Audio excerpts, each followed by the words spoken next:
And I would just be freaking the out, just like, I wouldn't even be able to like, oh, I don't even know what I would do. I would like spend the whole episode like this, just staring at her.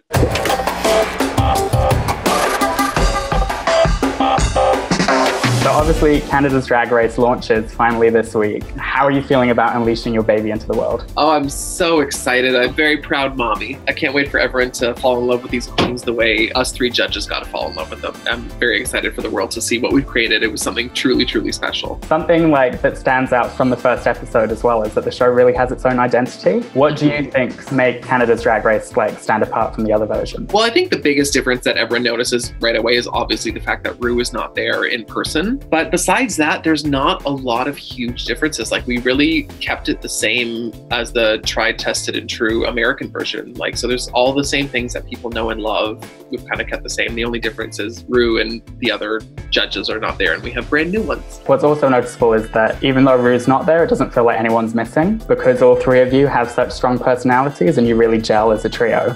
What was it like meeting everyone for the first time and working together? Oh, it was honestly great. Like, I was a little nervous, obviously, because you never know like what it's going to be like. Like, are you going to gel with these people? Are they going to be fun to work with? Are they going to be easy to work with? I think the first day filming was the first time we all met. Crazy. Which is crazy. But we all got along so well. It was a really good chemistry, and we're all very kind of the whole spectrum of personalities, and you put that all together was a really nice balance. And obviously you, Stacey and Jeffrey, like have different opinions on certain things. Were there any elimination moments where you guys had big disagreements or clashed? There was definitely elimination moments where we had to talk things through. There was times that like it would come down to decision making and we'd all be like, yeah, this person. And it would just be like, yeah, we all agree. And then there would be other days where it was like, it would take like an hour because we were all stating our claims, our cases for a different person. But eventually a decision had to be made and we all had to kind of agree and respect each other's points of view and see what the other person was saying. And there were days it was quick and days it was not quick. It shows we all took the decision very seriously. Yeah. And do you run it that you all have an equal vote, or yeah, we all, if it's 2 against 1, that is the decision? It is a democracy, so it's a kind of like if it's 2 against 1, then that other person wins and we kind of have to, I guess, sort of forfeit. But I don't think that ever really happened. We always kind of like ended up seeing that person's reasoning. But I mean, yeah, there were times that it was 2 against 1. And something as well that stands out from the first episode is that none of you hold back on constructive criticism. Having been a contestant yourself, was it hard to give out negative critique, or did you feel like it was your duty? It was my duty. I mean, my background as a ballet dancer, like I'm used to critique. I love it, actually. But I like it when it's constructive. So that was my main thing. I was never going to give critique just for the sake of being mean. I wanted it to be constructive in a way. I just wanted to be helpful. I was there to help. We all were. That was our main goal. I actually love giving critiques because I like helping people, and I like it when my critiques are taken with an open mind and knowing that it's coming from a genuine place of wanting to help and wanting to see people do better. Of course. And I always balanced, like I always tried to balance it out with a positive. Like, you know, like there's negative, but there's always a positive you can go with. And I mean, you'll see later on in the seasons, like, yeah, I give critiques, but also when someone does well, I'm the first one to jump up and down and celebrate them for that and really like cheer them on, because I think that's also so important. There's also workroom drama from the very first episode. Obviously, you've been a contestant on a previous version, so you've been in the thick of the drama before. As a judge during filming, how aware are you of the drama and how involved in it are you? I mean, not at all, really, because I don't, like I see them on the runway and then when I do a workroom walkthrough. So that's kind of where we like learn about everything that's going on. You can kind of pick up if there's tensions between people and stuff. The first episode I did kind of sneak behind the scenes and watch a little bit. So I caught a little bit of the drama as it was unfolding. And then I've watched the first episode, as I believe you have too. Mm-hmm. So I saw a little bit of that too. But yeah, besides that, I really have no idea what's going on. So I'm excited to watch, to like see the whole story unfold. I only get like part of it when I see them on the runway or in a challenge. And obviously many of the queens are huge names in Canada already, and you've worked in Canada for so long. Had you worked with many of the queens before, and what was it like judging them if you'd been peers before? Yeah, I've worked with a lot of them before, and I'm friends with actually a good number of them as well. Understandably, I was nervous going in, but I mean, again, I was just there to be helpful and give my constructive criticisms. And like I said, all of the queens were so great and so professional, and they understood and always respected that relationship that we had. They knew I was there to judge them, and I was there in a position of authority, and they respected that, and they were there to compete. And if anything, like in terms of if people thought I was going to play favorites or something because I knew someone or I was friends with them, I was honestly probably harder on the people that I knew than I wasn't. I knew what they were capable of. I had a standard in mind already of this person. So it was actually kind of might have played against them a little bit if they were my friend, if they were my friend in real life, or if I work with them a lot. And growing up, there obviously wasn't a show like Canada's Drag Race. What would it have meant to you growing up to have this sort of show on TV? Oh my God. I mean, it would have been amazing. I don't even really think I fully computed what a drag queen was until I was in my teens. So having something like this available to me would have probably helped me figure things out a lot sooner.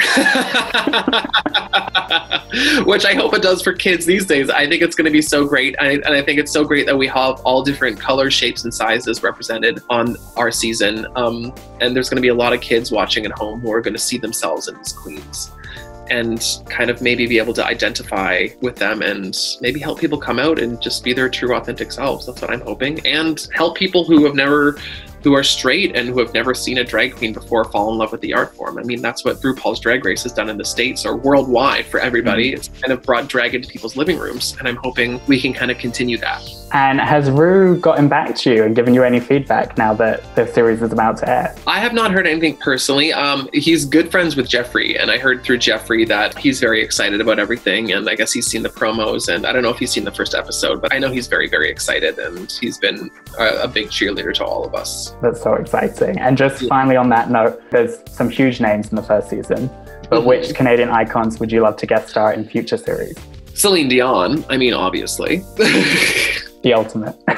Yeah, like, duh. I mean, there's so many other ones, but yeah, Celine would be like, I just think, A, she's Celine Dion, and B, she's brilliant television because she's crazy. She's the ultimate icon. And she would bring the only look I know too. Like, she would stop down that runway in the only outfit, and I would just be freaking the out, just like, I wouldn't even be able to like, I don't even know what I would do. I would like spend the whole episode like this, just staring at her. Yeah.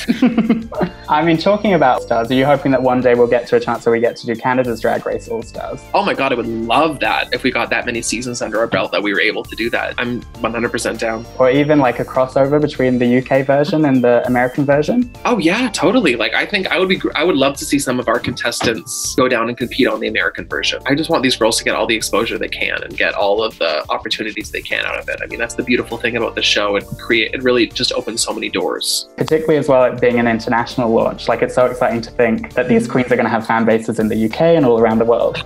Oh, like I got so excited for them because I got tagged this morning there's a billboards in London with their faces on it. And like, these girls are just like, I've seen them post about it. They're all freaking out. They're all so excited. And I'm like, how cool is that? Like, it really is being shown internationally. Like, people are going to see it in the UK. And honestly, the UK probably has one of the strongest fan bases in the world for Drag Race. They're just so lovely and loyal and supportive. So that just makes me really happy that these girls are now going to get to travel like overseas and do drag and make money doing what they love. And just finally, we're going to do the most impossible Drag Race quiz. So question 1, can you name all the queens from your season of Drag Race in the order that they were eliminated? Soju. Yep. Kahana. Honey. Mercedes. Yeah. ARIEL. Perfect. Raja. Who? Scarlett. Scarlett. Yeah. Raja.